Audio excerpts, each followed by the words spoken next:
Oi, gente. Passando por aqui para dar bom dia para vocês. Sejam bem-vindos, bem-vindas, bem-vindes. Tivemos um pequeno probleminha na edição e aí ficamos sem a mensagem de abertura e as boas-vindas de Dona Vilane. Então, eu tô passando aqui só para compartilhar a mensagem inicial, né? Então, só para jamais tentar substituir a abertura, mas só mesmo para colocar a mensagem inicial para vocês acompanharem os debates que vocês vão ver que realmente a gente já começa numa discussão bastante acalorada. Então, só para situar o debate, segue aí então a leitura da mensagem inicial, que é do livro Minutos de Sabedoria, tá bom?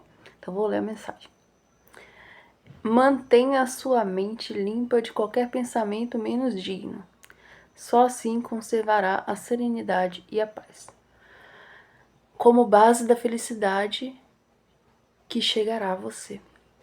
O corpo é o reflexo da mente, e a mente é o reflexo de nossa alma, que é o nosso verdadeiro eu. Pense coisas nobres e elevadas, e seu corpo manterá inalterável a saúde, trazendo-lhe a felicidade que tanto almeja. Então, a mensagem aí de Pastorino, do livro Minutos de Sabedoria. E agora acompanha a discussão da gente. Até já. A gente coa o café, o pó não vai. O que interessa para nós é o líquido, aquela água suja que a gente adora, né? Então, a gente precisa começar a exercitar, porque é algo assim abstrato, né? A gente não vê. Então, a gente escuta uma palavra grosseira, depreciativa, e aí a gente tem que começar a filtrar. Eu costumo dizer que a gente tem que sentar para falar da vida alheia. Então, me lembrei do Suassuna. O Suassuna, qual é o primeiro nome dele mesmo? Ariano. Esqueci, não estou te ouvindo. Ariano Suassuna, ele diz o seguinte, que é falta de educação, falar mal do outro na frente do outro. A gente tem que esperar o outro ir embora, que a gente tem que falar pelas costas. Não é para falar pela frente.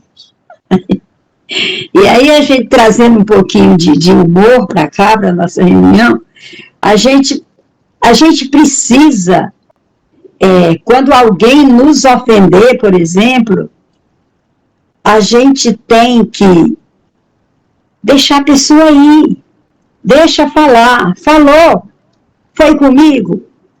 Alguém chega para mim e diz assim, Dona Vilane, fulano falou isso da senhora. Eu falei, você acreditou? Aí a pessoa fica assim, acreditou ou não acreditou? Lógico que a pessoa vai dizer não, né? Lógico. Aí a pessoa diz não. Então é mentira. Agora, se você disser para mim que você acreditou, é verdade. E por quê? Porque a verdade, se ela acolheu, é a verdade dela. Passou a ser dela. E isso vai e é infinito, gente. Então, o que a gente tem que fazer? A gente precisa criar um filtro mental, né? Proteger a nossa mente dessas injúrias, desses maus tratos, desses traumas. Conversei com uma senhora ontem, de 62 anos, ela disse que casou com na mocidade dela, casou com uma pessoa mais velha, 10 anos, que era um ser humano fantástico, mas era difícil de lidar, porque tinha muitos traumas. Então, olha só, os nossos traumas, eles se separaram por isso. Né? Mas que ela amava, uma pessoa maravilhosa, mas que ela não estava a fim de machucar a mente dela. Olha só. Então, a separação aí foi o filtro. Eu não estou mandando o povo se separar não, viu? Pelo amor de Deus. Eu estou casada há 50 anos. Eu não sou bom exemplo para separações, não, porque está na moda. Não sou um bom exemplo. Né? Mas assim, e muitas outras coisas que a gente pode fazer Por exemplo, você está num lugar, um emprego, por exemplo, que te faz mal.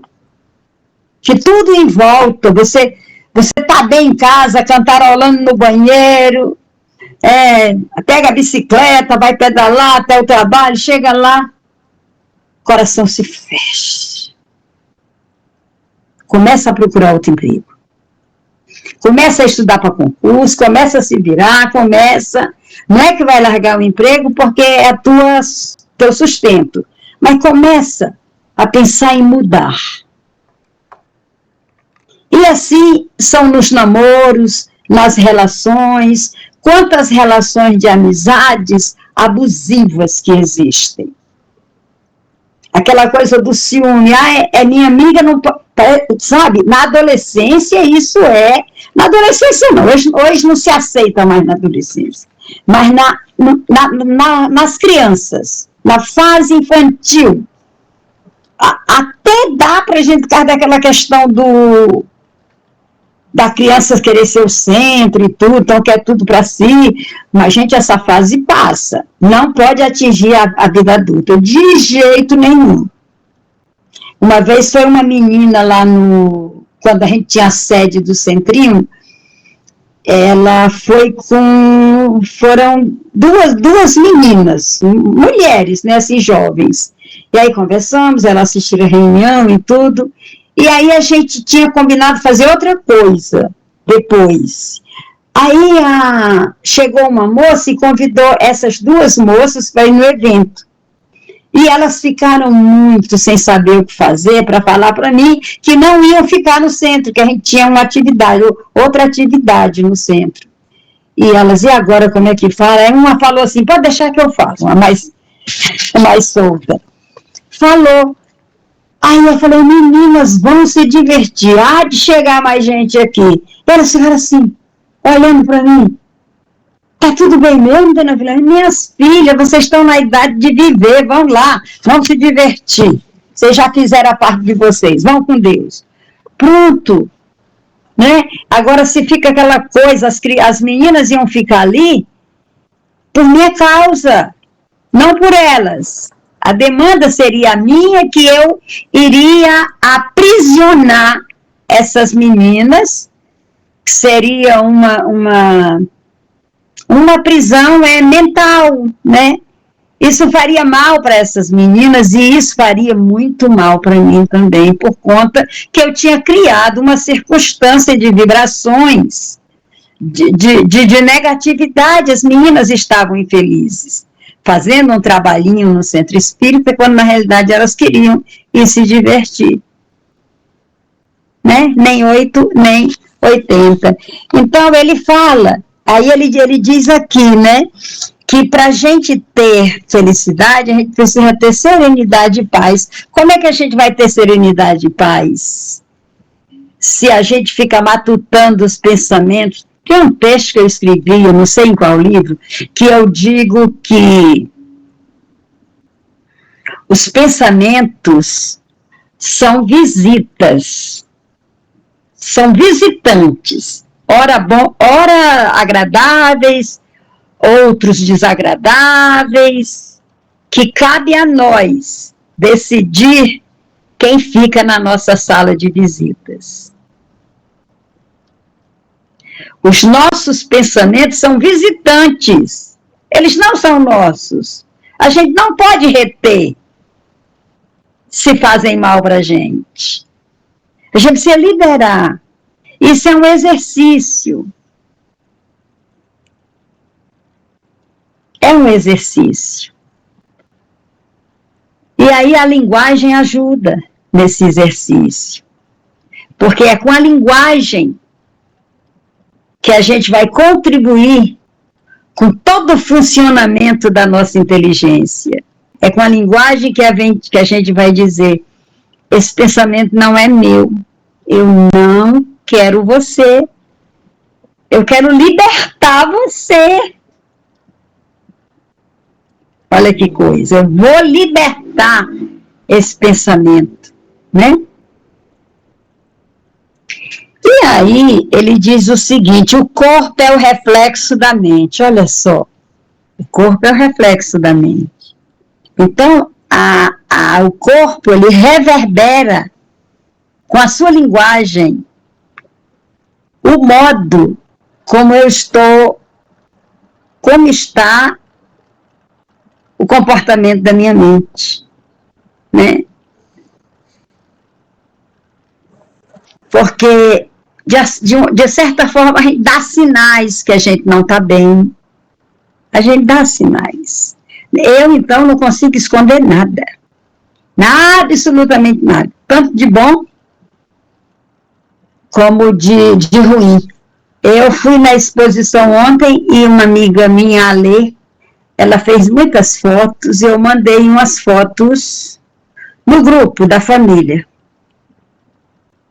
Aí um filho falou assim: mãe, como a senhora está linda!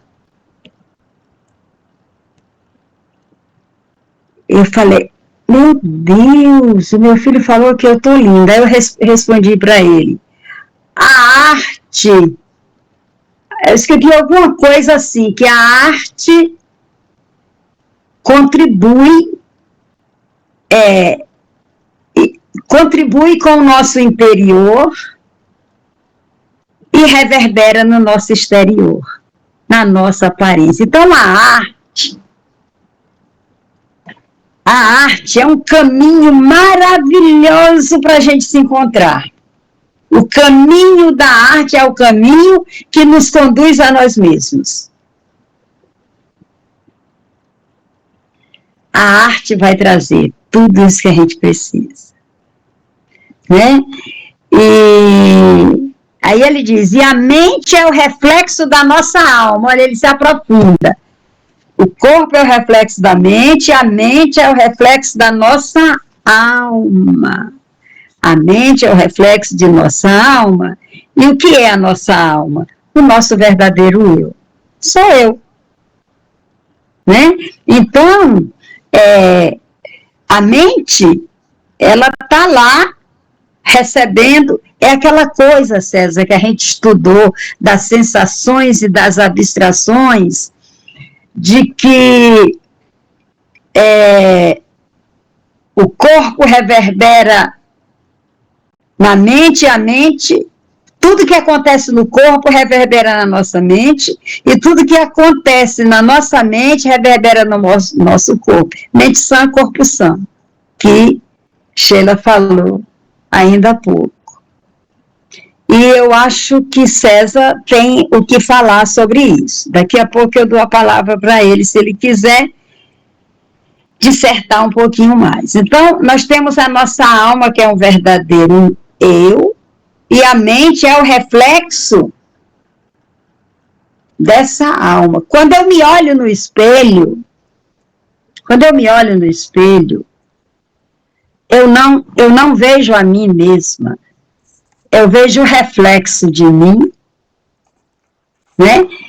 E esse reflexo de mim, como diz Schopenhauer, é o meu olho que vê esse reflexo. Então, nem eu olhando o reflexo de mim, eu posso conhecer-me. Eu me conheço, eu conheço a mim mesma, de forma como eu vejo. Se César vir juntinho de mim e me olhar no espelho, ele vai ver em mim traços que eu não vejo.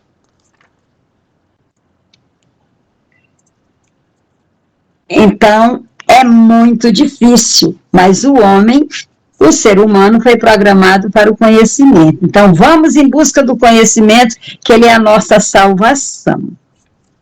Então, pense coisas nobres e elevadas. Ou seja, a nossa mente é uma sala de visitas, né? Os visitantes são os pensamentos. Então, quais são os pensamentos elevados? Quais são esses visitantes que vão ficar na nossa sala de visita? Então, pense coisas nobres e elevadas e seu corpo manterá inalterável a saúde, trazendo-lhe a felicidade que tanto almeja. Resumo da ópera: saúde é felicidade, saúde física e mental. Então a felicidade existe. Felicidade é saúde, um corpo são, uma mente sã. Isso é felicidade. Não é acertar na Mega Sena. Com certeza não é. Agora, eu gostaria que a gente se debruçasse um pouquinho sobre esse parágrafo, que diz o seguinte: pense coisas nobres e elevadas, e seu corpo manterá inalterável a saúde. Eu quero ouvir a Sheila.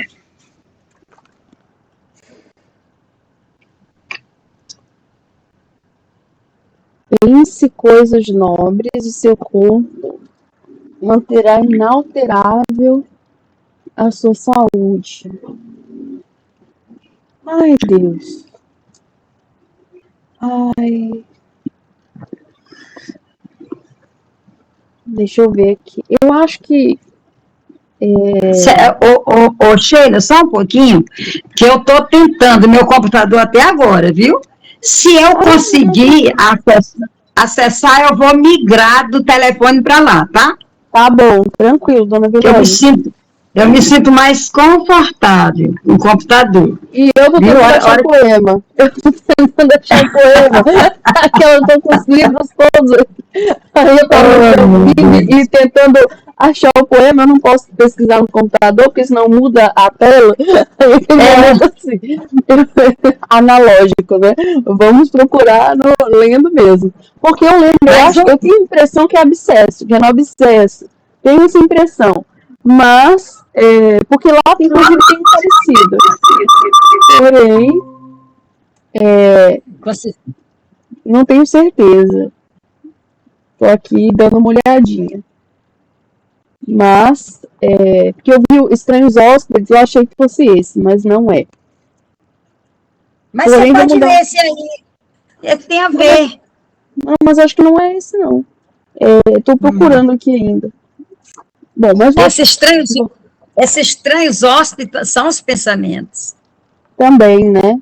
Mas a gente lê ele daqui a pouquinho. De pensar aqui nessa questão da saúde, a questão é pense coisas nobres e manterá a saúde inalterável.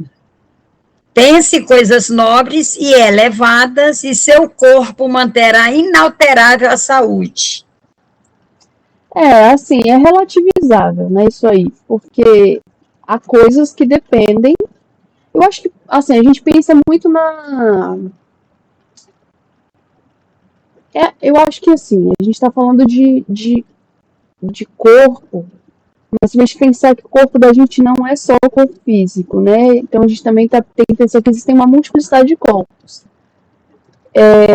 O corpo espiritual, ele vai impactar no nosso corpo físico. Então, quando a gente pensa em coisas saudáveis, a gente cuida do nosso corpo espiritual, que por sua vez vai dar uma qualidade de vida melhor para o nosso corpo físico. Como a senhora falou, né? Então, eu estou em êxtase com uma obra de arte, eu estou num ambiente de arte, estou discutindo coisas maravilhosas, estou pensando aqui, estou lá em cima, estou num ambiente que eu amo. Então, obviamente que eu vou ficar radiante, né? Isso vai ser perceptível para as outras pessoas. E o meu corpo vai ficar mais saudável. E eu vou estar vibrando numa frequência tão alta que é possível que eu evite uma série de tormentos, minha imunidade fica alta, e eu posso não ter uma série de doenças. Ao passo de que, se eu vibro numa frequência baixa, meu pensamento está baixo, eu não tenho um pensamento nobre, a minha imunidade fica baixa. Aí pode ser que eu tenha, que o meu corpo espiritual vai estar totalmente desarmado, eu vou estar numa frequência baixa, o meu corpo físico fica com a imunidade baixa. E aí pode ser que eu realmente tenha algumas doenças físicas, inclusive. Além das doenças mentais, né, que muitas vezes nos acometem, os transtornos da emoção, né? Que muitas vezes nos acometem mesmo por conta dessa invigilância psíquica, né? E aqui, quando a gente fala em vigilância, É a gente que tem que cuidar, né? Assim, mas é claro que existem fatores externos que muitas vezes são muito fortes, né? São muito, muito, muito, muito fortes. Então não é questão de culpabilizar a gente, né? A gente está dentro de uma aldeia, a gente está dentro de um grupo. Mas é importante a gente se responsabilizar, sabe? Aquilo que a minha mãe sempre diz, faz a tua parte. Você precisa se responsabilizar pelo seu bem-estar. Errou? Ok. As pessoas erram. Por exemplo, eu tenho dificuldade com os erros. Eu tenho muita dificuldade com os erros. Se eu fiz uma coisa errada, eu fico me punindo. Meu instinto, meu primeiro instinto é a autopunição. Então eu vou ficar ali remoendo. Ai, meu Deus, não sei o que, eu não mereço mais nada na minha vida porque eu errei, não sei o que. Isso desde criança. Não é agora. Minha mãe sempre combateu isso comigo. Sempre, sempre, sempre, a vida inteira. E aí, a gente vê. E aí, o que eu tenho percebido de mudança é que minha mãe sempre falou isso, mas eu não entendia. E o que eu vejo de mudança é: ok, eu errei. Mas não é porque eu errei que eu preciso deixar que todo mundo fique me espezinhando porque eu errei. Eu errei, eu arco a minha responsabilidade. Ok, corrijo o que posso ser corrigido, faço o que puder ser feito e sigo o meu caminho, porque eu aprendi. Então, assim, não faço de novo e sigo o meu caminho, porque ninguém pode ficar parado. Se eu fico na jornada da autopunição, e aí vamos pensar no pensamento nobre e elevado, né? O pensamento nobre e elevado é o aprendizado e seguir adiante.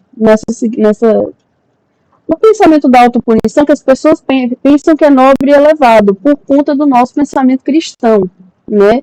A coisa da freira, do padre, que pegava aquele chicote e ficava pá, nas costas, porque, não sei o quê. A gente tem essa imagem como se isso fosse nobre, a imagem do martírio que a gente falou, né? Eu tenho que ficar me martirizando, eu tenho que sofrer, eu tenho que... Não tem. Sofrimento não é nobreza. Sofrimento não é nobreza. Responsabilidade é nobreza. Sofrimento não. Então, se eu já me responsabilizei, eu sigo adiante. Eu vou correr atrás de me proteger, inclusive, né? De me proteger. Então, eu me responsabilizei, eu sigo adiante. Se eu ficar no martírio, o meu corpo físico vai sentir. Assim, ele vai sentir por quê? Pensa, uma situação de um erro, ok. Você já começa, aí eu não vou sair na rua. E eu não vou mais porque eu não quero. Aí eu fico com vergonha. Aí eu não vou mais no lugar que as pessoas que, né, porque, aí você já começa, desenvolve uma série de síndromes, e aí já fica com uma série de dificuldades, já não se alimenta bem, aí a imunidade cai, uma série de problemas, fora as dificuldades emocionais. Então, essa questão. Quando você se responsabiliza, você evita uma série de problemas, cuida de você e dos outros e vai adiante. Porque ninguém está imune ao erro. Ninguém. Inclusive, a pessoa ou a situação com que você errou não está imune ao erro. Existem circunstâncias que te levam aos erros, né? Ninguém erra porque quer. Então, é seguir adiante. Acho que assim, para quem está ouvindo a gente, é importante dizer isso. A gente tem uma matriz cristã muito forte. Ninguém tem uma matriz católica, né, muito forte. A gente está falando do cristianismo, está falando do catolicismo. A gente tem uma matriz católica muito forte. Longe disso ser uma coisa ruim. Mas durante um tempo, sobretudo Idade Média, a gente tem esse processo de sofrimento, do martírio. Isso não vale a pena, né? Pensar mesmo racionalmente. Então, é nesse sentido que eu penso que os pensamentos nobres, muito mais voltados à prática e à autopreservação, que é a preservação também do outro, longe de ser considerado egoísmo, longe, muito longe disso, mas como responsabilidade, nos ajuda a ter saúde, sabe? Assim, muita. E é isso, assim, é muito da prática mesmo. Obrigada, Sheila. Quer falar um pouquinho, César? Não estou refletindo o que a Sheila falou. Ok. É impressionante isso, né? Esse pensamento cristão, né? Que não é cristão, né? O cristianismo, assim, para mim, Maria Villani, é o cristianismo primitivo. O cristianismo do tempo do Cristo, né? Você sabe que tem um autor que ele tem um livro chamado Anticristo, se chama Nietzsche. Lá ele diz que só existiu um cristão na face da terra, que é Jesus. Ele é ateu. Isso aí não quer dizer que ele crê em Jesus, que ele é ateu. Mas ele está se referindo a esse cristianismo que valoriza o martírio. Em outras palavras, a tortura e a autotortura, né?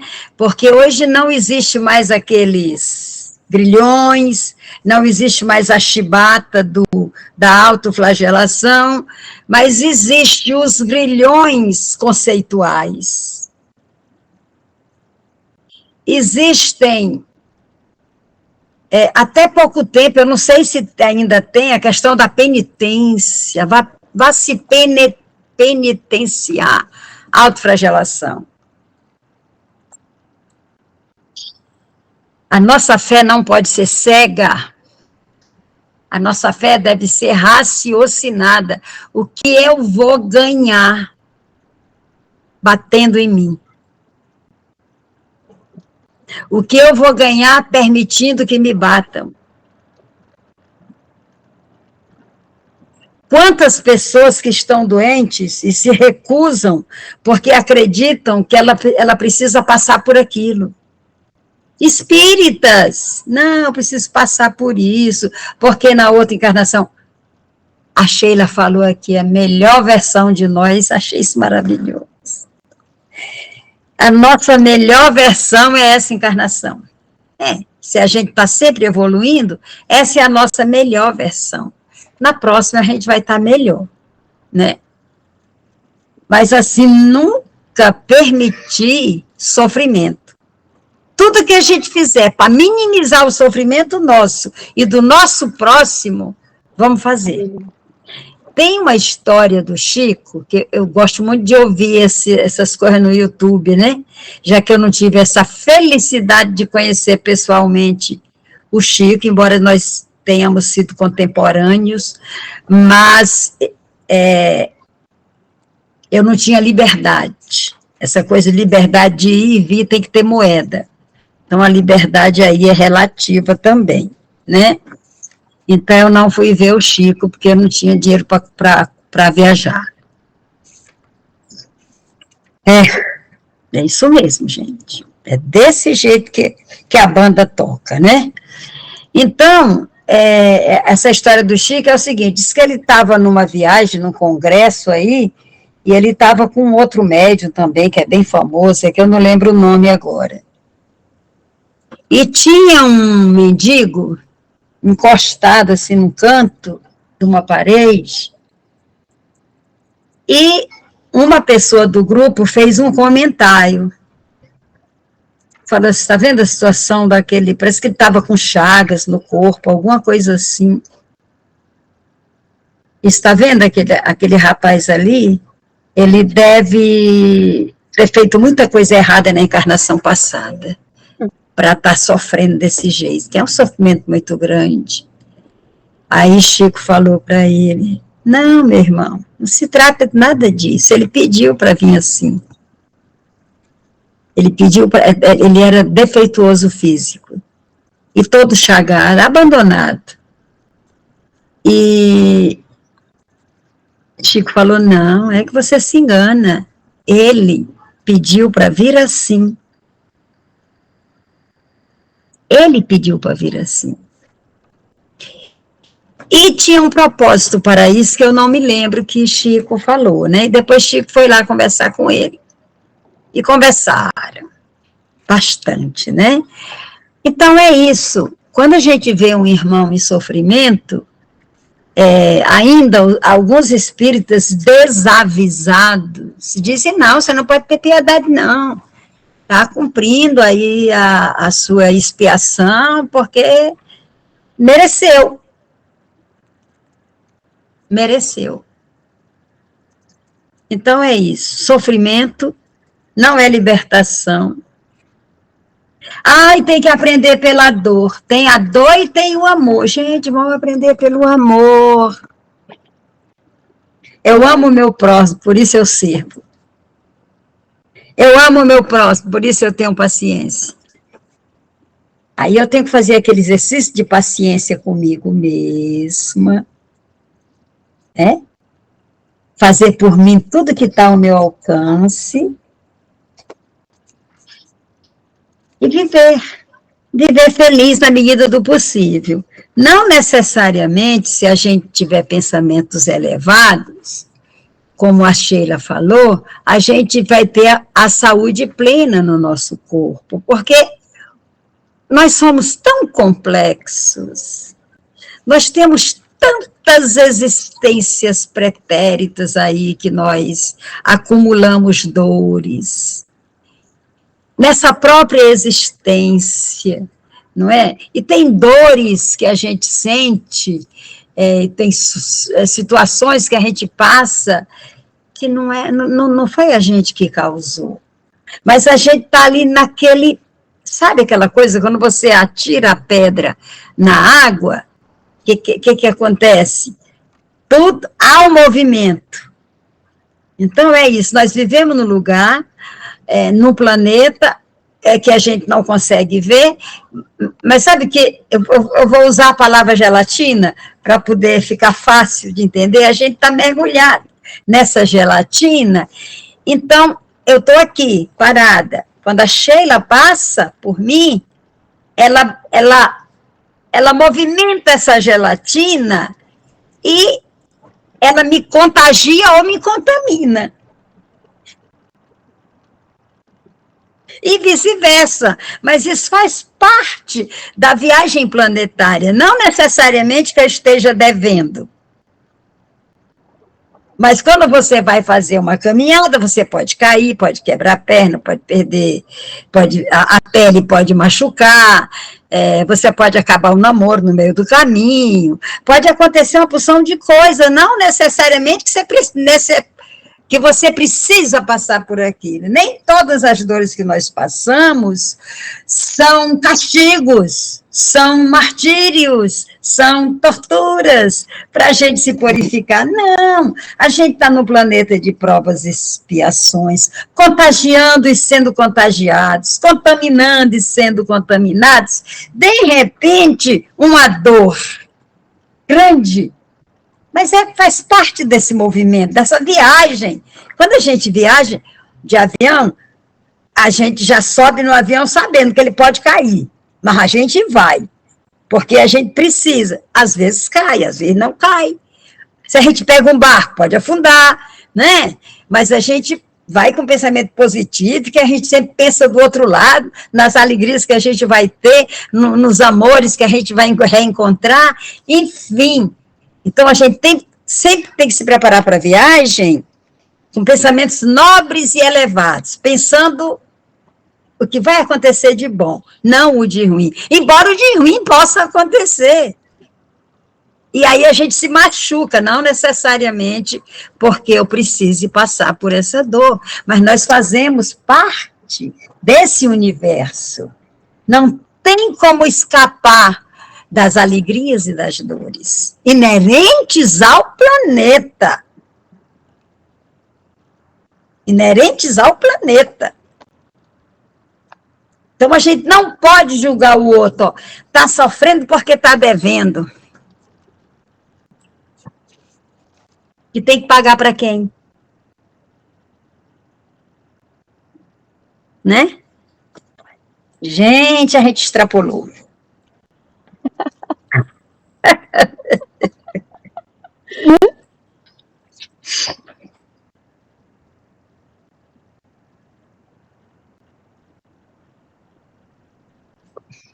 Se vocês quiserem falar mais alguma coisa, eu escuto, e depois a torcida do Corinthians também vai escutar vocês. Vai nos escutar.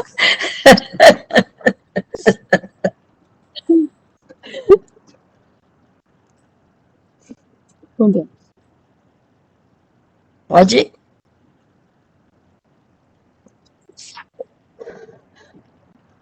Vamos passar para o nosso livro, O que é o Espiritismo, de Allan Kardec. A gente vai continuar estudando o segundo diálogo, o cético, muda o tópico, se chama dissidências. Semana passada a gente estudou o tópico do segundo diálogo, o cético, a gente estudou o tópico espiritismo e espiritualismo. Quais as diferenças entre espiritualismo e espiritismo. E hoje nós vamos estudar do diálogo cético o tópico dissidências. Então, é aquele diálogo ainda do Kardec com o cético, ok? E eu sempre leio o último parágrafo para a gente se achar, né? Para quem está acompanhando. As palavras espiritualismo e espiritualista aplicadas às manifestações dos espíritos são hoje mais empregadas, senão pelos adeptos da escola americana. Olha, termina e eu vou reler. Diz o seguinte: quem diz o seguinte? Deixa eu ver quem diz o seguinte. Nesse diálogo que Allan Kardec está falando. Então, ele diz isso, as palavras espiritualismo e espiritualista, aplicadas às manifestações dos espíritos, não são hoje mais empregadas, senão pelos adeptos da escola americana. Então, o que a gente entende aí? Eles estavam na França, fazendo esse diálogo. Então, existia também um estudo da doutrina espírita na América do Norte. É isso? Muito bem. Aí, o cético, né, que é o visitante, ele diz: essa diversidade, na crença do que chamais uma ciência, parece-me, a sua condenação. Se ela se baseasse em fatos positivos, não deveria ser a mesma na América e na Europa? Sheila e César, quando a gente pergunta assim, se ela se baseasse em fatos positivos, aqui está se referindo ao positivismo da época, ou a ciência de uma forma geral? Entendo como a positivismo na época. Tá ruim, né, o áudio do César? Ficou tão abafado, César. Eu falei que eu considero que está falando sobre positivismo da época. Você conseguiu captar, Sheila? Consegui. César falou que se refere ao positivismo da época. Certo, César? Então tá. Então, se tivesse dentro dos parâmetros do positivismo, não deveria ser a mesma na América e na Europa? Que história é essa de ser diferente? Né? Aí Allan Kardec responde: a isso responderei.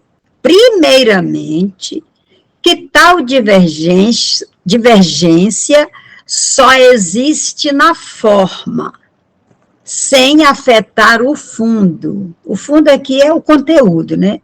Eu acredito, né? A essência, vamos dizer assim, do espiritismo, né?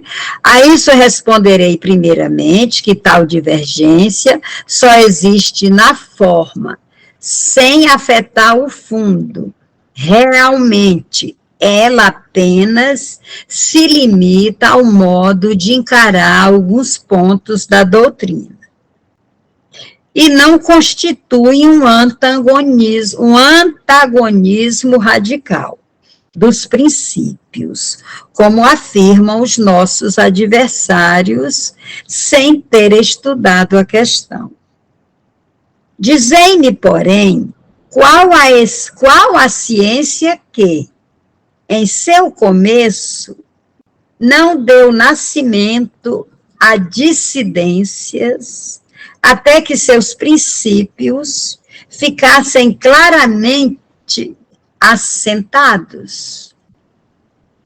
Não encontramos as mesmas dissidências nas ciências melhormente constituídas. Eu vou repetir a pergunta.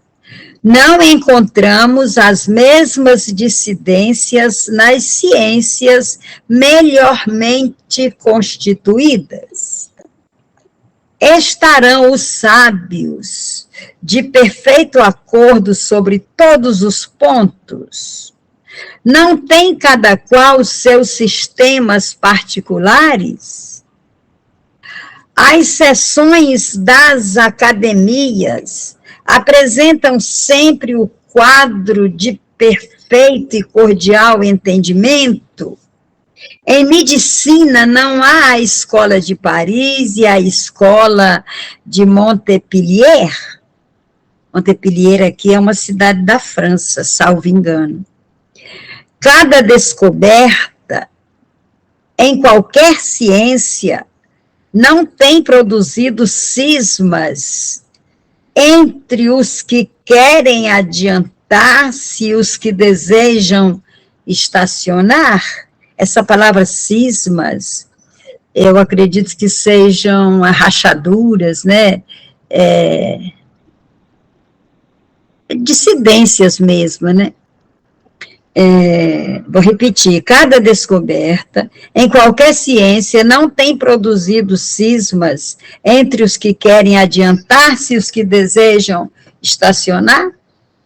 Referindo-nos ao Espiritismo, não será natural que, ao surgirem os primeiros fenômenos, quando eram ignoradas as leis que os regem, cada pessoa tivesse um sistema e houvesse encarado os fatos de um modo particular? Cada um com a sua interpretação, né? Onde estão hoje esses sistemas primitivos? Caíram todos ante uma observação mais completa. Bastaram apenas alguns anos para que ficasse estabelecida a unidade grandiosa que hoje prevalece na doutrina e que prende a imensa maioria dos adeptos, com exceção de algumas individualidades que, nesta como em todas as coisas, se apegam às ideias primitivas e morrem com elas. Qual a ciência, qual a doutrina filosófica ou religiosa que oferece um exemplo igual? Apresentou o Espiritismo a 100ª parte das cisões que durante tantos séculos dilaceraram a igreja e que ainda hoje a dividem? É realmente curioso ver as puerilidades. Aqui essa palavra provavelmente é infantilidades, né? Está se referindo a questões infantis. É realmente curioso ver as puerilidades a que recorrem os adversários do Espiritismo. Não indicará isso uma falta de argumentos sérios? Se eles os tivessem, não deixariam de fazê-los valer. Qual o recurso de que lançam mão? zombarias, negações, calúnias, porém nunca de um só argumento peremptório. Acredito que aqui a gente pode interpretar como definitivo, exato, né? Nenhum argumento definitivo, exato, né? Que é o peremptório. Vamos voltar. Qual o recurso de que lançam mão? Zombarias, negações, calúnias, porém nunca de um só argumento peremptório, e a prova de ainda lhe não serem achado um ponto vulnerável é que nada pôde deter-lhe a marcha ascendente e que, apenas com 10 anos de vida, ele já conta tal número de adeptos, como ainda nenhuma seita contou depois de um século de existência. É fato verificado e reconhecido por seus próprios adversários. Para aniquilá-lo, não era bastante dizer: isso não se dá, isso é um absurdo. Seria necessário desmontar categoricamente, seria necessário demonstrar categoricamente que os fenômenos não se produzem, não podem produzir-se, e é o que ninguém ainda fez. Paramos por aqui, vamos conversar.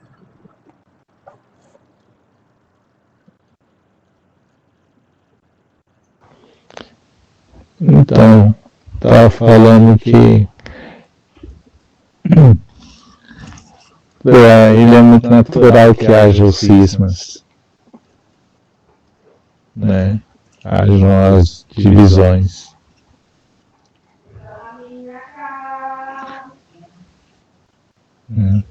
É natural. Sim. Eu acho muito massa isso, né, César? Assim, e acho interessante que a gente pense por que isso, né? Porque acho que desde sempre ele realmente foi instruído, né? E dentro da codificação, que não é uma religião, né? Então, não sendo uma religião, ele codificou nos pilares que ele entendia como ciência. Então, como ciência, ele até chega a citar, né? Mas não tem a medicina. Pronto, a medicina tem a escola de Paris e tem a escola de Montpellier. E aí, você segue qual escola? A gente tem na linguística, tá? A escola da análise de discurso, que é uma coisinha assim da ciência. Tem a escola americana e a escola francesa. E aí, você segue qual? Então, assim, tem a escola crítica e tem a escola francesa. Então, a gente pensa nisso, sabe? Tem dissidências? Claro que tem. E é comum que tenha. Mas eu acho interessante que ele fala assim, não difere em essência. Então, assim, em essência é igual. Mas é normal que haja diferenças, porque a gente está em territórios diferentes também, né?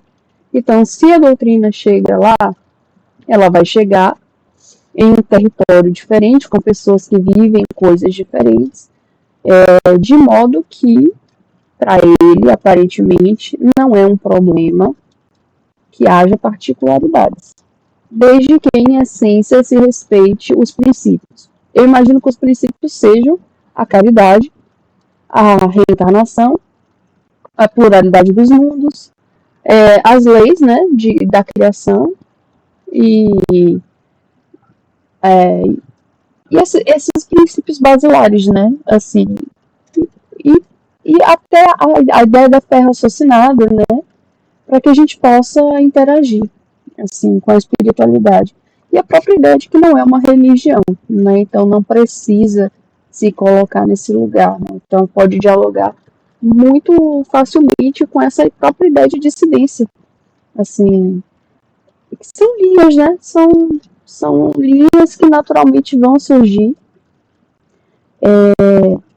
dentro do espiritismo, assim. Se a gente for pensar também no espiritismo brasileiro, né, no Brasil, do espiritismo praticado no Brasil, né? Ele tem características próprias, assim, ele tem particularidades. Por quê? Porque é normal do nosso território, das nossas vivências. Então, assim, você vai chegar num centro espírita, antigamente, né? Antigamente, agora não, agora menos, mas antigamente você tinha a presença de espíritos que trabalhavam aqui nesse território. Então, eles chegavam numa linguagem aqui deste território. Me parece natural, né? Então, você tinha muito a presença de ex-escravizados, né, que chegavam ainda trazendo a linha de preto velhos. Eles chegavam trazendo ainda, né, mesmo nos centros espíritas, era comum. A linha de caboclos, por exemplo, né, vinham trazendo as ervas, os banhos, ajudando nas limpezas espirituais, curando. Tinha muito essas questões que são do território, da nossa história, né? De pessoas que viveram aqui e que têm a sabedoria e escolhem, né, essa vestimenta perispiritual, não que eles não tenham sido outras coisas, mas que até uma maneira de distribuir esse saber através dessa forma, né? Então, assim, como que age essa dissidência? E não que isso não gere também burburinhos, questões que ficaram, inclusive, que geraram dentro das religiões e de quem entende o espiritismo como uma perspectiva religiosa, problemas, né? Que para Kardec não eram, mas que para quem entende o espiritismo como religião virou problema, na medida em que muitas vezes se corta a comunicação com o preto velho, se corta a comunicação com o caboclo, não se permite mais aproximação, né? Entendendo que não é uma linguagem adequada ao centro espírita, né? Coisa que até a década de 80, 90, início de 90, não era uma questão, né?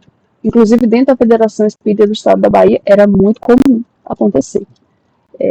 Mas é isso, assim, são dissidências e as dissidências seguem acontecendo. Aconteceram na época de Kardec, aconteceram décadas seguintes, aconteceram ali com o Chico, né? Vocês viram que o próprio exemplo que a Dona Vilane falou, no cotidiano, você viu ali, fulano, ó, devia ter beber pra caramba. Aí Chico falou, não, gente, não necessariamente, sabe? Porque acontece no dia a dia, a gente é muito diferente.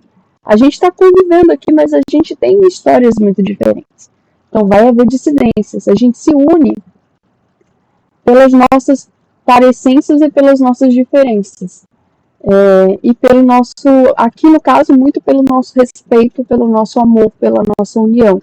Mas num grupo, num grupo grande, né, assim, pensando nos centros espíritas grandes, na doutrina, as pessoas se unem, então, ali, por um ideal comum, mas são muitas pessoas que vêm de histórias muito diferentes.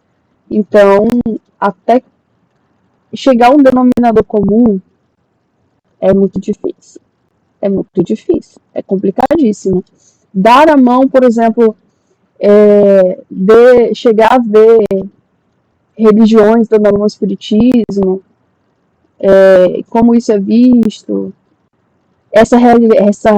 essa situação, né, das religiões espiritualistas e o espiritismo dentro desse lugar do espiritualismo também é conflituoso ainda, porque é isso, né? A gente tem um país de preconceitos grandes, né? Muito grandes.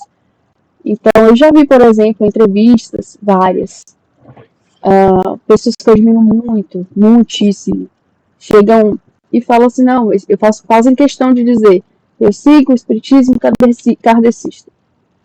Sempre. Porque só falar espiritismo, não precisa falar kardecista. Mas se eu não falo kardecista, eu dou a entender que pode ser umbanda, que pode ser candomblé, que pode ser pagelança, que pode ser qualquer outra perspectiva espiritualista. Sendo que o espiritismo é uma coisa só, né? Em tese é uma doutrina. As outras têm outros nomes. Mas o medo é tão grande da confusão que eu preciso ser kardecista. Então, assim, essa tendência, né, assim, muito grande da gente, enfim, que a gente vive num campo de tensões, né. Eu gosto da denominação do Chico, do espiritismo cristão, eu acho bonito, porque acho que retomar o Cristo é importante. Retomar o Cristo, porque a imagem do Cristo é uma das imagens mais fundamentais da vida. Assim, ele é genial. Ele é um homem genial. Infelizmente, ele foi apropriado por questões de poder e política. Então, assim, por questões de governança. Mas eu acho importante pensar o espiritismo cristão e, assim como o Cristo fez, não excluir ninguém por causa disso. Então, quando eu falo espiritismo cristão, não é porque eu não quero me misturar com ninguém. E pelo contrário, é justamente porque eu quero me misturar com todo mundo, porque o Cristo não fez separação de ninguém. Então, ou eu falo espiritismo, ou eu falo espiritismo cristão. Às vezes, quando eu falo kardecista, eu fico um pouco ressabiada, sabe? Justamente por causa dessas dissidências políticas. Que são dissidências políticas, não são dissidências do saber. As dissidências do saber eu amo todas. Acho que cada território vai trazer o seu. Se eu for para São Paulo, eu vou ter outra vivência espírita. Se eu for aqui em Cachoeira, eu tenho outra vivência espírita. Então, assim, é normal, faz parte, é isso. E pode ser que em alguns pontos seja muito parecido, né? E vai ser. Mas essas questões me atravessaram. Pois é. Esse medo de falar espiritismo simplesmente, esse medo de não, para dizer, nós não estamos ligados às crenças de origem africanas. Nós não temos nada com isso. Isso se deve também não ao espiritismo de uma forma geral, né? Não estou aqui generalizando, particularizando. Em algumas casas espíritas, existe essa coisa chega até ser ufanismos, né? A respeito do espiritismo, quando se fala em evolução, né? Então, alguns centros espíritas, eles dizem o seguinte, que o espiritismo está no patamar mais alto. Que é compreensível uma pessoa largar o terreiro do candomblé, da umbanda, e ir para o espiritismo. E aí significou que ele evoluiu. Agora é inconcebível sair do espiritismo e ir para o candomblé ou para a umbanda. Ora, se não existe involução, então se deve a isso, o medo de estar ligado às crenças africanas. E por quê, gente? Isso nos remete ao racismo estrutural. Então, nós não queremos ser confundidos com bandistas. Imagina, sou espírita. Eu não posso ser confundida com bandista, nem com candomblessista. Não sou espírita. Né? E a respeito das dissidências, né, hoje, assim, eu não conheço muito, mas eu tenho notícia de o espiritismo progressista.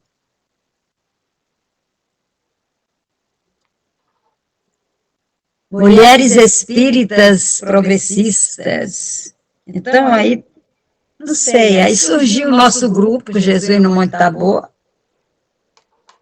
que bagunçou tudo, né? Porque A gente mudou essa coisa de ter alguém ensinando, né? A gente trouxe Paulo Freire para o Espiritismo, né? Então, nós podemos dizer que nós somos espíritas freirianas. É isso. E vai aparecer muito mais, meu amigo. Muito mais vai aparecer. Meu Deus do céu, vai aparecer muitas formas de espiritismo, mas a essência, ela vai se conservar. E isso é o que interessa, né? Eu não sei se tem mais alguma coisa para falar. Eu acho que sei. Deixa eu falar da frase lá da arte, né? Que eu falei que a arte é o caminho da salvação, gente. É o caminho da nossa salvação. É um caminho, não é só o caminho, é um caminho. Meu filho falou assim, meu Deus, mãe, como a senhora está linda. Aí eu escrevi, a arte embeleza a vida e reverbera na aparência. Na nossa aparência, né? Então é isso. Então, quem é bonita ali é a arte, que produziu tudo isso. Um bem-estar, ao ponto de meu filho me ver refontizada, vamos dizer assim. Quer dizer, eu não estava num culto religioso, eu não estava numa sessão mediúnica, não estava fazendo pagelança, não estava fazendo, como é que chama aquele que a gente toma um chazinho, para a gente desenvolver a mediunidade, que é muito, tem muitos adébitos e tem muitos também adversários. Ai, meu Deus, é um chá que se toma, ayahuasca. Então, não tomei ayahuasca, não fiz uma maquiagem especial, não escovei o cabelo, nada, trivial. Mas a sensação de bem-estar, como eu sou uma pessoa que eu não consigo esconder nada, então tudo, né, reverbera. Mas aí, gente, a gente tem muitas, e quanto mais melhor, viu? E Kardec disse mais, que a gente não era para deixar os centros espíritas crescerem. Quanto menor, melhor. Mas nós temos mania de grandeza. Se a gente for nas federações espíritas, a gente pode fazer uma incursão com monitor, que é departamento. É muito departamento. Né? Mas tá certo, tá tudo bem, como cada um faz, pode, né? Quem tem condições de fazer, faz. Mas o espiritismo, ele muda na forma. Na forma de prática, que não é o espiritismo que muda, sou eu que muda a minha forma de praticar o espiritismo. A minha forma de praticar o espiritismo. Por exemplo, tem os puristas, ainda tem os espíritas puristas, né? São aqueles que seguem o espiritismo ali ao pé da letra, não acende uma vela, não acende aquela fumaça cheirosinha. Kleber, sempre quando viaja traz para mim, né? Incenso, delícia, né? Não pode, não fuma, não bebe, não é que eu estou mandando o povo fumar e beber, que eu sou uma péssimo exemplo. Péssimo exemplo, não fuma, não bebe, morro de vontade de fumar um cachimbo. Eu tenho um cachimbo, mas não fumo, porque hoje eu sei que faz mal, mas eu já fumei meu cachimbinho da véia benzedeira, né? Mas assim, não benze, porque não pode benzer, não pode fumar o cachimbinho, não pode pegar o galinho de arroz, não pode nada. São os puristas. Eu tenho esses puristas, amigos, e que foram para o espiritismo por minha causa. E pior é isso, tem um exemplo assim. Aí eu tenho um altarzinho, que eu chamo de meu portal, que tem lá. Também não pode ter imagem dentro de casa. Não pode, porque a fé é raciocinada. A fé é aqui, é a razão. Tá certo? Tá tudo assim, mas a minha forma de ser espírita é essa. Eu tenho meu altarzinho, tenho meus cristais que eu ganho, tenho a imagem do Sagrado Coração de Jesus com a amiga que me deu, aí tem uma plantinha que a outra deu, aí tem uma Madonna da Caropita que uma amiga viajou e trouxe, tá lá, aí, gente, Nossa Senhora Aparecida feita de pano, tá lá. As pessoas dão para mim, é carinho. Não é que eu estou cultuando aquilo ali, mas é o meu portal enfeitado. Essa é a minha forma de praticar a doutrina espírita. Isso quer dizer que eu não sou espírita? Eu não faço parte dos puristas. Então eu vou procurar os meus semelhantes. Né? Que faz essas besteiras que eu faço. Dá o café para o Pai Joaquim. Cafezinho do Pai Joaquim é sagrado, meu Deus do céu. Todo dia. Tem gente que é só segunda, todo dia.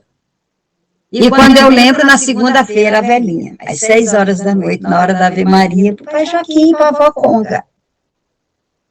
Meu jeito de cultuar o Espiritismo. Né? Vou ser julgada por isso, quando eu chegar do lado de lá, que é bem do lado de cá, logo ali, né? Não vou. Vou ser julgada por outras coisas. Né? Então é isso. Eu acho que é isso. Dona Vilani, é isso, né? A gente pensa assim, vou ser julgada. Na verdade, assim, a gente já está sendo, se não está nos fazendo mal, se não está fazendo mal a ninguém, qual é o problema? Não é? Assim, a gente se pergunta, eu também acendo minha vela, meu incenso, tenho meu altar, boto meu café, então, assim, eu não tenho problema nenhum, adoro acender vela. É a primeira coisa que eu faço na minha velinha, é uma coisa de tradição. Minha mãe não gosta muito, minha mãe não liga, não liga muito, não é que não condene, ela não tem hábito. Eu tenho hábito, sou que nem minha avó. Minha avó adorava acender uma velhinha, eu também. Adoro. Me concentro. Meu filho liga, qualquer um dos meus filhos ligar para mim, mãe, eu estou indo fazer uma prova. Estou acendendo uma velhinha para o senhor da guarda, meu filho. Ali eu faço a salve rainha. Também, tem uma fé nessa rainha.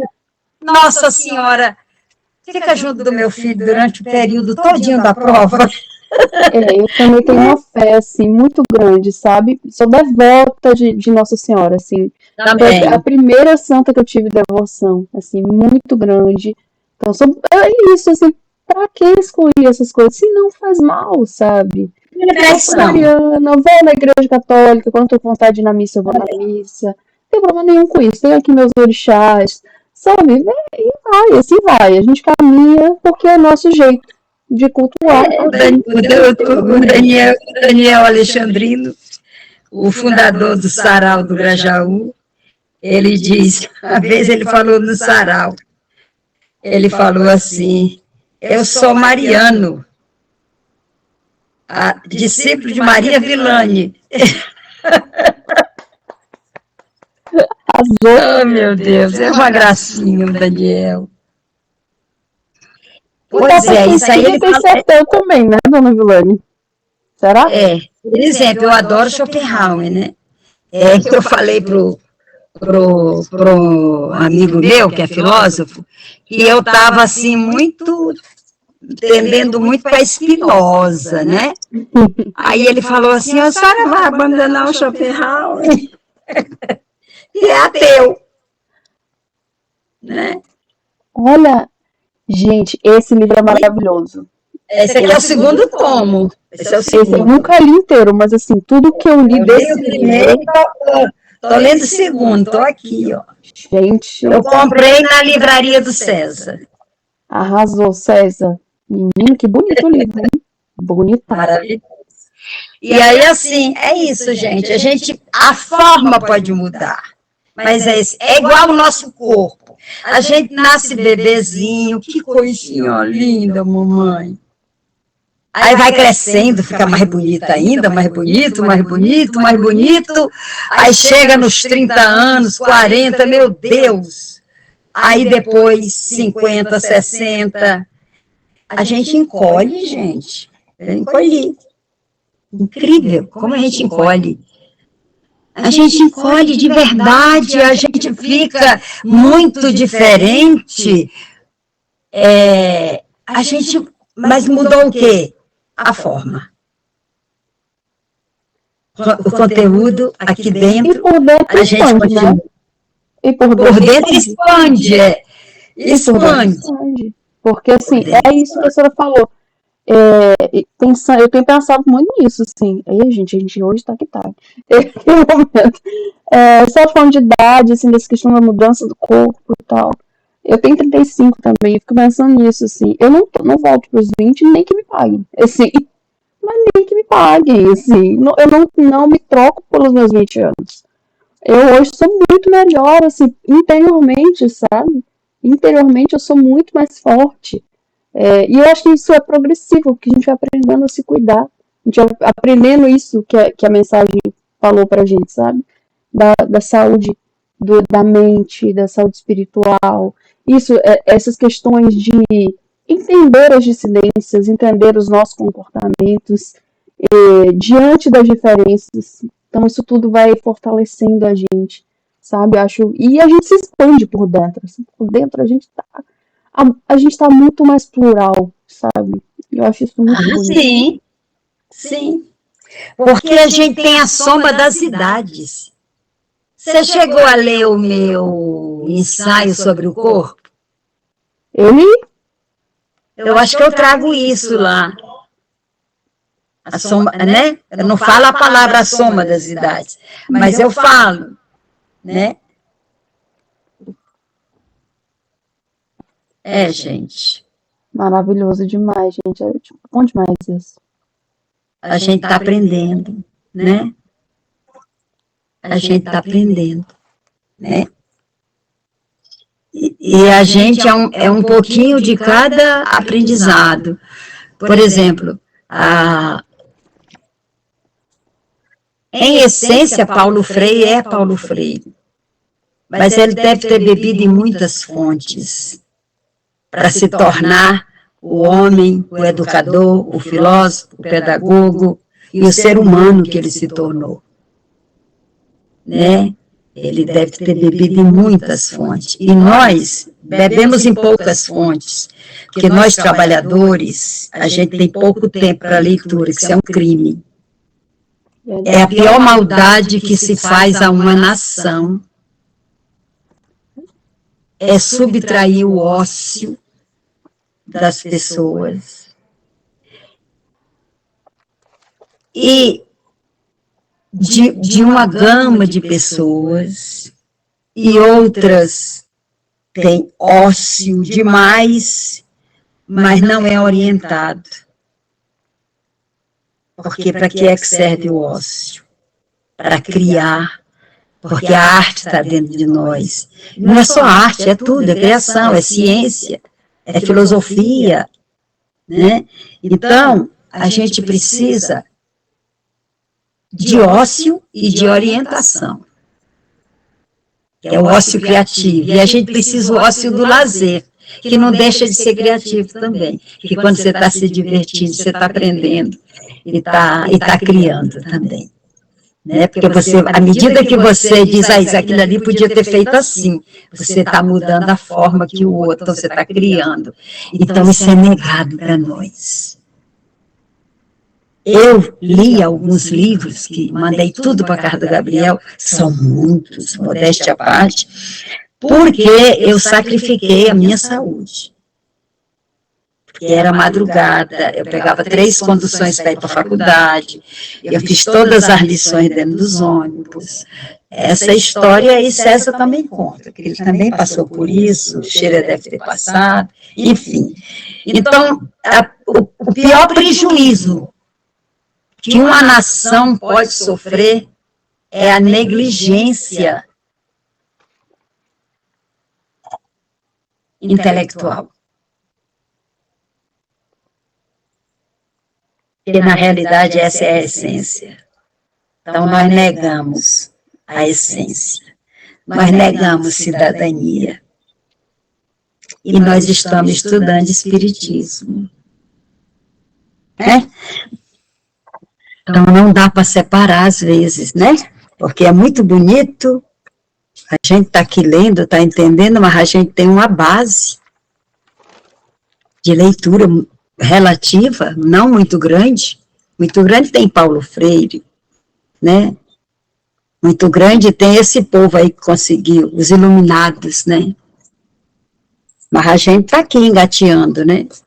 Mas a gente tem uma certa base. Então, é muito fácil a gente exigir do outro o que nós não demos para esse outro. Então, na vida capitalista, né, tem aquela coisa do merecimento, da competição. Como que eu vou competir se eu não partir do mesmo ponto que o bem afortunado, né? Então, preciso sacrificar a saúde para adentrar as luzes, né? Permanecer nas trevas é um comodismo nocivo. A gente tem que brigar, não sacrificar a saúde, não estou mandando ninguém sacrificar a saúde, mas se a gente reservar uns 15 minutos por dia para ler, para inventar de tocar um instrumento musical. Agora tem esse negócio de Netflix, de série, assistir um pedacinho, né, de série. É um absurdo, né? A gente não tem acesso a tudo isso por direito, né? Gente, hora do Evangelho. Olha que nosso Evangelho lindo. Segundo o Espiritismo. E a gente vai fazer uma precezinha ou falar um pensamento, coisa pequena. Depois, no final, vem a maior. César, o que você traz para nós hoje?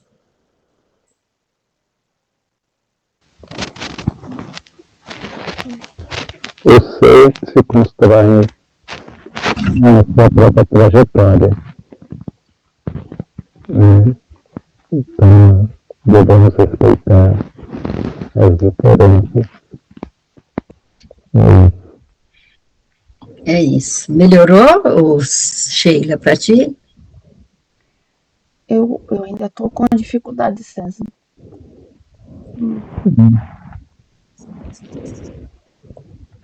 César, tem como você escrever e mandar para a Sheila?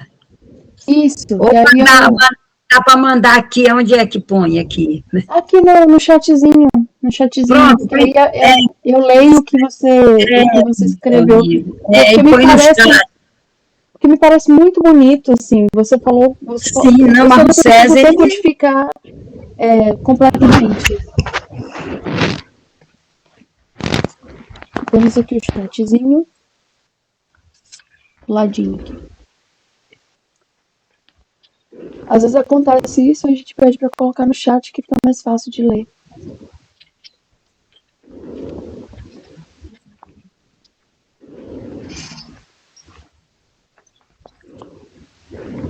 Mas, gente, olha, falando de saberes dissidentes, Mercúrio está retrógrado. Então, como diria Regina, Regina que é bem sábia dessas questões, Mercúrio está retrógrado. Significa que temos problemas de comunicação, problemas com tecnologia, problemas de toda a ordem de contratos, problemas de papéis, problemas de entendimento. Então, eu posso falar uma coisa e a pessoa entender outra. Pode ser. Todo cuidado com a comunicação é importante nesse período de Mercúrio retrógrado, que é quando o planeta da comunicação está no seu movimento contrário. Então, é importante cuidar.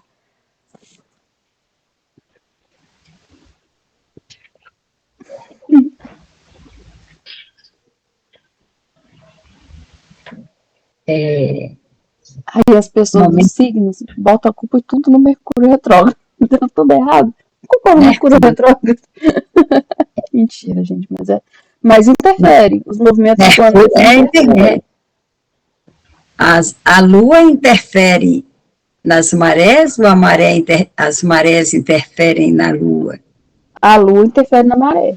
Muito. Pois é. Então, como negar isso? Cientificamente aprovado. Não tem como. Gente, a minha mãe, ela sabe de mim, assim. Quando a lua é cheia, ela fica eu fico muito chorosa. Assim, aí quando ela me vê chorosa, ela já sabe que a lua é cheia. Ela olha pra lua e fala assim, Tá porque eu sou de peixes, eu sou de água. Então, aí ela fala, aí é a água. Aí, ó. Mexe com a maré, aí é pisciana, fica chorosa. É. E minha mãe é aquariana, ela não acredita nessas coisas, não. Mas de tanto que ela viu acontecer, ela falou, realmente, você é aluado. Pois é. Eu fico mais emocionada, né, na lua cheia, assim, mais emocionada. Fica mais sensível, né? Fico mais sensível, Eu fico mais sensível. Aí quando eu fico mais sensível, ela fala assim, calma, cheia. É a lua cheia. A lua cheia. É a lua cheia, só isso, vai passar. Não tem crise, não. Saberes, né? Assim, e são saberes antigos também, né? São saberes. De certa forma marca a gente. Aqui, César mandou. Vamos lá. Então, nesse momento, a gente queria muito que fosse o César falando, mas hoje o microfone está um pouco difícil. Não vamos brincar com Mercúrio retrógrado. Então, como a gente já teve problema demais com a comunicação esses dias, para evitar problema. Então, assim, mensagem do César, gente, para abrir o evangelho de hoje. O ser que se constitui no devir. E teremos uma visão. O ser se constitui no devir. E teremos uma visão do que o ser é no final de sua existência. Então, que com essa mensagem, em devir, né, a gente consiga ter um evangelho pleno de sabedoria para ajudar nessa constituição nossa, né? Vamos juntos. Isso. Então, olha, Evangelho segundo o Espiritismo, capítulo Há muitas moradas na casa de meu pai. Instruções dos Espíritos, tópico. Mundos inferiores e mundos superiores. Resumo do ensinamento de todos os espíritos superiores. Item 8 e 9. Qualificar os mundos em inferiores e superiores é mais uma forma de comparação do que uma definição exata. Um mundo é inferior ou superior em relação aos que estão acima ou abaixo dele. Interessante, né, grifar isso aqui? Né, vou reler. Qualificar os mundos em inferiores e superiores é mais uma forma de comparação do que uma definição exata. Um mundo é inferior ou superior em relação aos que estão acima ou abaixo dele. Se a Terra for usada como ponto de comparação, podemos ter a ideia do que seja um mundo inferior. Ainda encontramos no planeta povos selvagens. Veja que isso aqui foi escrito no século XIX, gente. Ainda encontramos no planeta povos selvagens e nações bárbaras, que são os resquícios de nosso estado primitivo. Nos mundos mais atrasados, os seres são rudimentares e, apesar de possuírem a forma humana, ela se apresenta sem nenhuma beleza. Opa!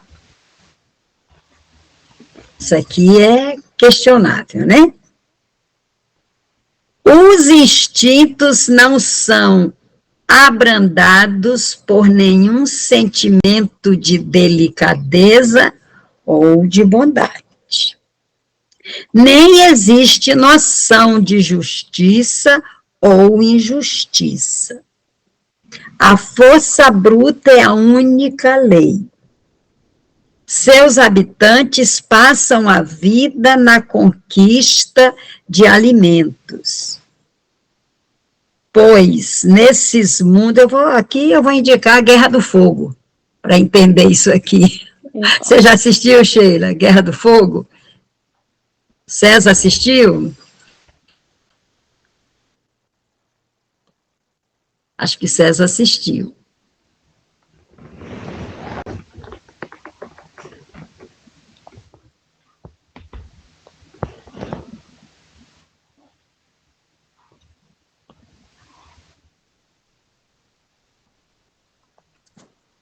Bem.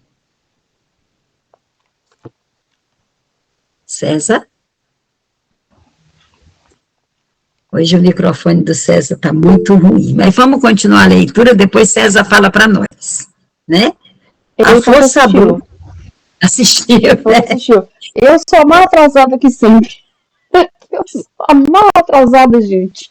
Mas fica a dica, a Guerra do Fogo, né? Mas é porque nós trabalhamos com ensino médio, né? O César e eu. Então, a gente, né? Talvez seja...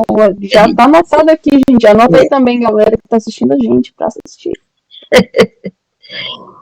A força bruta é a única lei. Seus habitantes passam a vida na conquista de alimentos, pois nesses mundos não existem indústrias nem invenções. Entretanto, Deus nunca abandona suas criaturas. Elas possuem no fundo de suas inteligências a vaga intuição da existência de um ser supremo. Esse sentimento é o suficiente para que uns se tornem melhores em relação aos outros, preparando-se dessa forma para alcançar um estágio mais evoluído de vida. Não são seres condenados, são antes crianças em fase de crescimento. O homem percorre incontáveis encarnações em sua evolução, ficando difícil reconhecer nos espíritos puros aqueles mesmos que um dia foram primitivos, do mesmo modo que é impossível reconhecer no homem adulto o embrião que lhe deu origem. Nos mundos que atingiram um grau superior de evolução, a vida material material e moral é totalmente diferente da que encontramos na Terra. Em todos os mundos, o corpo sempre tem a forma humana. Nos mundos evoluídos, ela se apresenta embelezada e aperfeiçoada. Grifo. Isso aqui. Devido ao estado de purificação dos espíritos que vivem lá. O corpo não possui a mesma materialidade que encontramos na Terra. Por isso, não está sujeito às necessidades, às doenças e nem às transformações decorrentes do envelhecimento. O organismo grosseiro que possuímos na Terra nos impedem de ter mais sensibilidade, o que não acontece nesses mundos mais evoluídos, onde os sentidos são muito mais apurados e as percepções bem maiores. O corpo possui uma beleza muito, o que torna a locomoção rápida e fácil. Em vez de se arrastarem pelo solo, deslizam sobre a superfície ou planam na atmosfera, somente usando o esforço da vontade. Tais espíritos poderiam ser representados da mesma maneira que os anjos, ou como os antigos representavam os manes nos Campos Elíseos. Os manes, se a gente for pesquisar na mitologia romana, são almas dos falecidos, são os manes. E os Campos Elíseos, na mitologia grega, é o paraíso, né? Então, esses manes aí são os anjos, são as almas dos falecidos. Os homens conservam sua aparência de vidas passadas somente pelo esforço da vontade e aparecem a seus amigos do mesmo modo como eles os conheciam.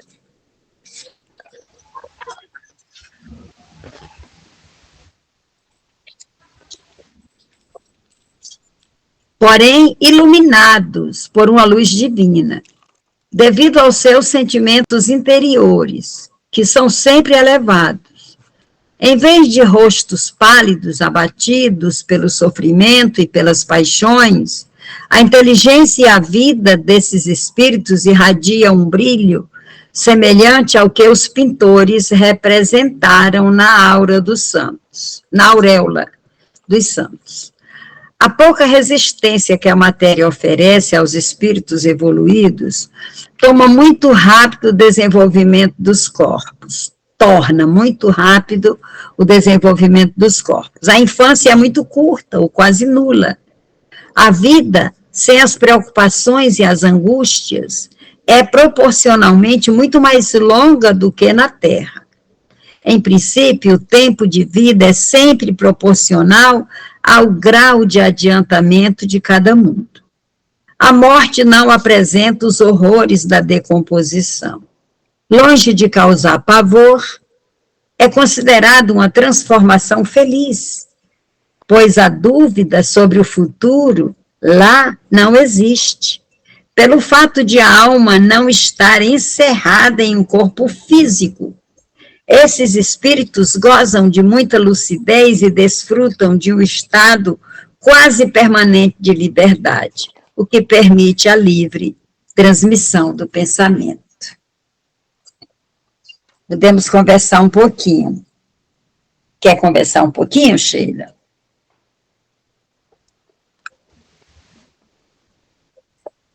Quero. Muitas moradas na casa do meu pai.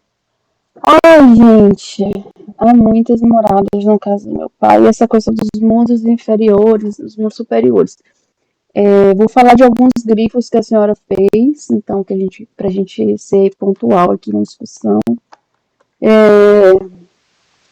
Começando, então, com essa caráter relacional, né? Então, o mundo é superior ou ele é inferior, dependendo do ponto de vista, né? Então, assim, se eu estou falando da Terra, ela vai ser superior em relação... O mundo vai ser superior ou inferior, dependendo da Terra, vai ser o ponto de vista. Então, vai ter mundos inferiores à Terra e mundos superiores à Terra. Aqui, então, a gente está no mundo de provas e expiações. Tem mundos de regeneração, mundos felizes, né? Então, a gente está esses são mundos superiores. Mas existem mundos que que têm características mais embrutecidas. Esses seriam os mundos inferiores, né? No caso, que são passados da Terra. Então, assim, não é um caráter de julgamento moral, né? Assim, a gente não está aqui julgando, vale menos que a gente ou vale mais que a gente. É uma questão temporal, né? Assim, é uma questão de tempo, de trabalho. Então, a gente vai chegar lá e a gente já passou por lá, né? Essa questão da evolução é muito isso, assim, é uma trajetória. A gente está num ponto da humanidade e a gente já foi e a gente vai, né? Então, Eu vejo muito assim. Quanto mais a gente trabalha, mais a gente vai adiantar essa trajetória. Mas como a dona Vilane falou, e eu concordo muito com essa perspectiva, não existe involução, né? Por mais que a gente esteja vendo um mundo muito em crise, eu acho que é a nossa percepção que está mais sensível. A gente está com uma percepção de sensibilidade maior. Antes a gente não tinha essa sensibilidade, sabe? As coisas aconteciam e a gente estava embrutecido. Então, a gente passava. Piada com pessoas negras, piada com mulher, piada com nordestino. Passava. Ninguém ligava, a gente fazia. Inclusive o ato de contar piadas ficou no passado, né? Porque a gente não vê as pessoas contando piadas mais. Porque o nosso hábito de piada estava atrelado ao preconceito, na verdade, né? Na maioria das vezes. Era piada com português, piada com enfim, uma série de piadas eram problemas, na verdade, né? Com gordofobia, com uma série de questões. Só que a gente era embrutecido, né? E a gente está se sensibilizando agora para as coisas, o que muita gente chama de mimimi, né? Então, o que é absurdo. Mas é isso, a gente está em um cenário de conflito em que a gente está se tornando mais sensível, mais próximo de um mundo, porque a gente está em um mundo de transformação. Mas é isso, é sempre em relação. É interessante quando a senhora traz também essa coisa dos povos selvagens, né? Quando ele vai falar dos mundos inferiores. Essa é uma perspectiva do século XIX. Quando a gente fala de povos selvagens, a gente está falando justamente de nós enquanto embrutecidos. Então, a nossa selvageria é a gente gostar do duelo, por exemplo. É a gente achar bonito, pelo menos assim, eu entendo, né? Povos selvagens assim. Claro que muitas vezes, durante o Evangelho ou o Livro dos Médiuns, é possível que a gente veja povos selvagens sendo relacionados a outros aspectos, mas é o tempo, né, da escrita, que é importante a gente dizer. É um livro, né? Então, assim, um livro escrito em um tempo, né?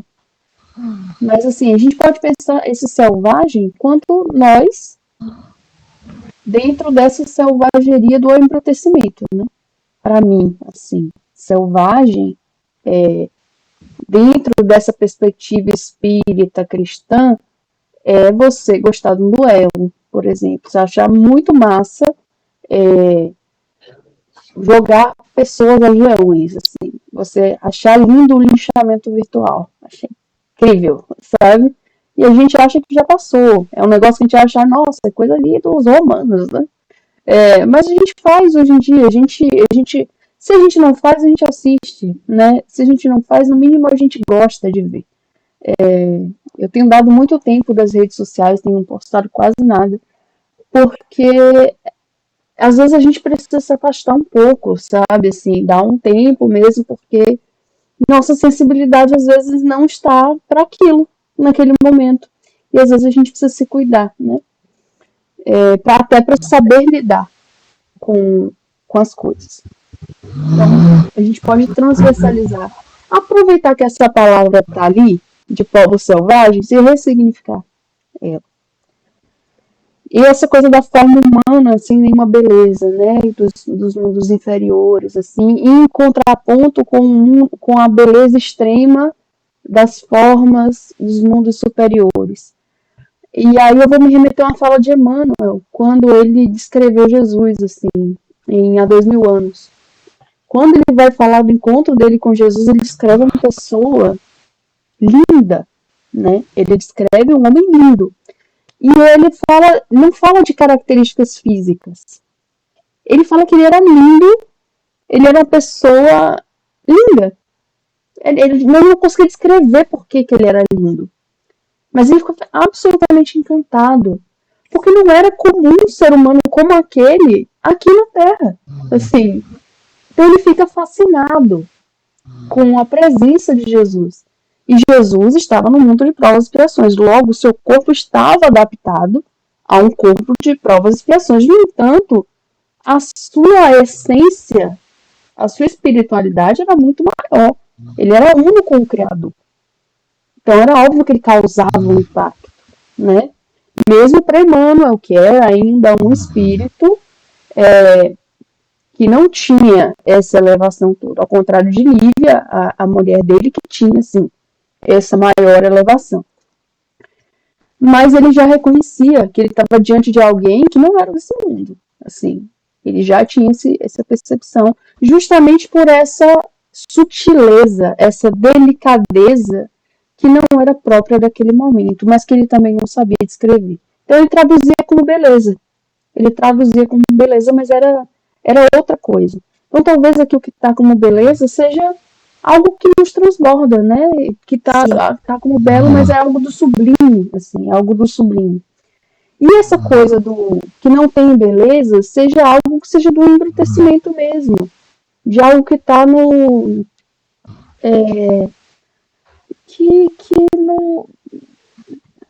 que é grotesco, né? Que nos soa grotesco hoje em dia, né? Que tá tudo por fazer, né? Que ainda tá a caminho, que tá por fazer. Isso, então, a senhora falou tudo. Que tá por fazer. Então, assim, que falta burilar, falta lapidar. É como uma pedra bruta. Então, a gente tem ali uma pedra bruta e a gente tem Jesus, um diamante lapidado. Então, a gente tem ali, e a gente tá no meio do caminho. Então, a gente tá ali mais ou menos, né? A gente tá no mais ou menos. Mas tanto a pedra bruta, quanto nós no meio do caminho, quanto o diamante completamente lapidado, desde o carvão até o diamante lapidado, todos eles têm a sua potencialidade, né? E a gente precisa passar por todas essas fases, assim. Acho interessante também essa coisa do tempo, né? A gente tem o que a gente precisa em todos os lugares. Então, se aqui a gente tem uma infância mais longa, engraçado, sabe? A gente vê a infância diminuindo.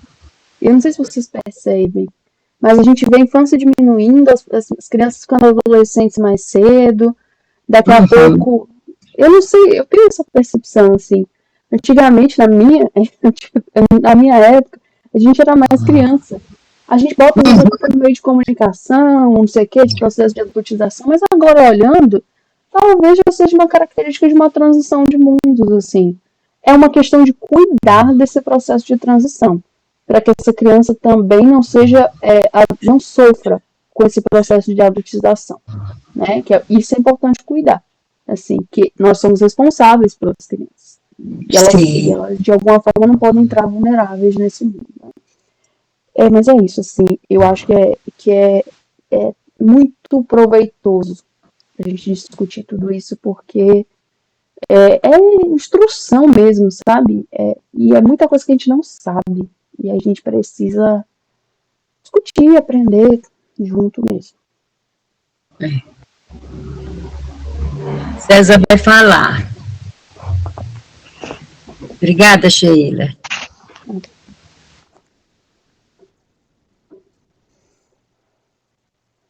Não vai falar não. Então é isso, gente. Hoje a gente estudou no Evangelho sobre mundos inferiores e mundos inferiores e superiores. A Sheila explicou muito bem. A gente pode relativizar aí. O mundo tal é superior à Terra. O mundo de tal é inferior à Terra. Outro mundo acolá está no mesmo patamar da Terra. Então é isso. Mas nós vamos passar. Eu não digo por todos os mundos, porque é muita coisa. Mas nós vamos passar pelos mundos que o Criador, né, decidir. Nós vamos passar pelos mundos que nós precisamos passar. E muitas vezes a gente vai sair desse mundo primitivo, estar num mundo que é em evolução, e a gente não acompanha a evolução e volta. Isso não quer dizer que a gente evoluiu, quer dizer que a gente não desenvolveu as nossas potencialidades dentro do esperado para a espiritualidade. Então a gente volta. Depois a gente vai de novo para esse mundo e assim sucessivamente. Há muitas moradas na casa do meu pai, há muitas dimensões, né? Que a gente tem notícias nas sessões espíritas, né? Muito bom, adorei a explicação da Sheila, maravilhosa, e eu acho que a gente pode caminhar para o encerramento, se César não quiser falar, né, César?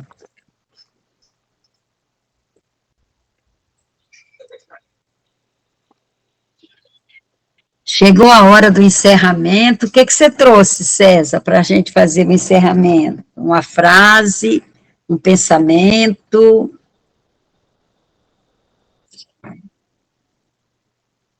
Um poema?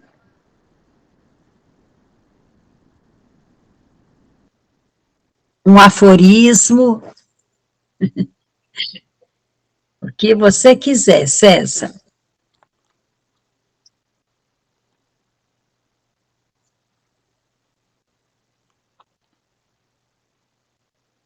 O César hoje está prejudicado pelo microfone. Sheila, o que você trouxe? César mandou mensagem, Oba! César diz, tudo está em movimento. Tudo está em movimento. É isso, meu filho. Assim na terra como no céu. Né? Sheila, o que você trouxe? Na verdade, eu trouxe o abscesso aqui, e é aquele é o poema Os Três Hóspedes. Eu ainda não achei aquele, mas eu vou achar e vou postar. Eu acho que ele está no Penteando a Vida. Eu tentei achar no Penteando a Vida, também não achei, estou aqui com ele, mas se eu achar, eu posto. É ruim, né, quando acontece isso. Nossa, eu tô aqui matutando. O problema é que eu não podia matutar muito, porque eu também estava ouvindo. Aí eu falei, ou é uma coisa ou é outra. Mas eu vou, já que a gente estava falando dos pensamentos, né, dessa importância da gente cuidar, eu vou ler Os Três Hóspedes, porque a senhora pediu para ler, mas aí na hora estava complicado, né? Então, vou ler Os Três Hóspedes. Tem como publicar no vídeo depois? Não. Tem, na hora de editar? Tem, claro que tem. Então, achando, a gente vai publicar aqui também o que Dona Vilane falou, que são as visitas, né, os pensamentos como visitas. Mas por hora a gente vai falar do Estranhos Hóspedes. Vamos lá. De Maria Vilane. Estranhos Hóspedes. Na intrinsidade do meu intelecto, a báquica embriaguez tece impulsos a perturbar-me os sentidos. Na exterioridade da minha mente, uma densa selva tece delírios que afetam meus pensamentos. E nesse reverberar entre as sensações e as abstrações, perco a tranquilidade do pensamento. É nesse momento que estranhos hóspedes alojam-se em meu ser, causando inquietação e atirando-me no vazio e na obscuridade. E aí a gente fica pensando com essa reflexão, com esse poema, na importância de vigiar os nossos pensamentos, para que a gente tenha saúde, para que a gente tenha felicidade, para que a gente possa entrar em sintonia com os nossos anjos da guarda, com o melhor de nós mesmos, né? Isso, é o melhor de nós mesmos. Olha que eu trouxe. Devocional com Papa Francisco, né? E como é uma reflexão por dia, nós vamos ler a reflexão do dia 14 de abril, que é hoje, 14 de abril.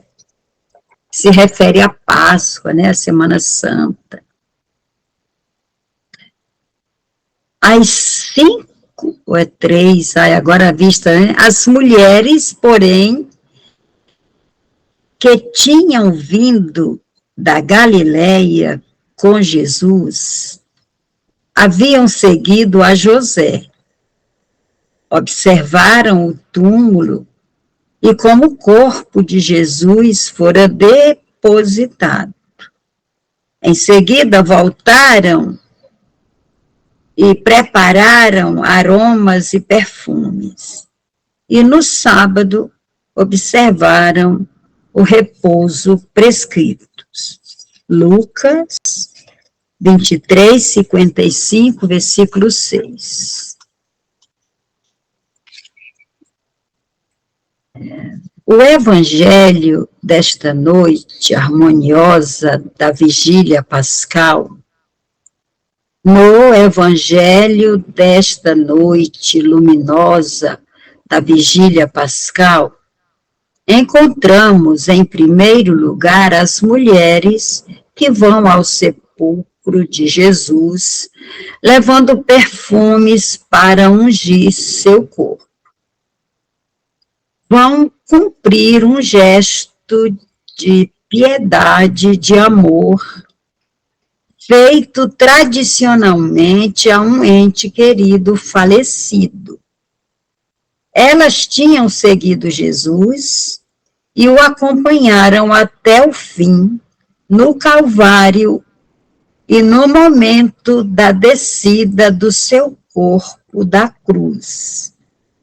Podemos imaginar o sentimento delas enquanto caminham para o túmulo, tanta tristeza, tanta pena, porque Jesus as deixara. Morreu, a sua história terminou. Mas, chegando lá, verificam algo totalmente inesperado, algo de novo que lhes transtorna o coração e os seus programas e subverterá a sua vida. Veem a pedra removida do sepulcro, aproximam-se e não encontram o corpo do Senhor. Oração. Enviais teu sopro,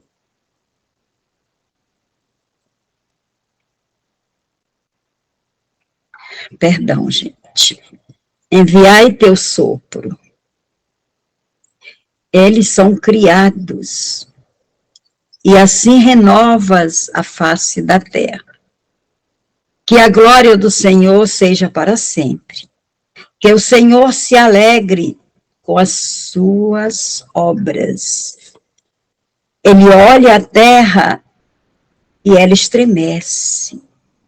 Toca as montanhas e elas fumegam. Vou cantar ao Senhor enquanto eu viver. Vou louvar o meu Deus enquanto existir. Que meu poema lhe seja agradável. Quanto a mim, eu me alegro com o Senhor.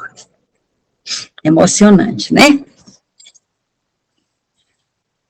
Muito emocionante. Eu fiquei muito emocionada porque eu lembrei que quando a minha filha faleceu, eu falei para ela, eu vou te abençoar enquanto houver memória. Que lindo. Né? É isso, gente.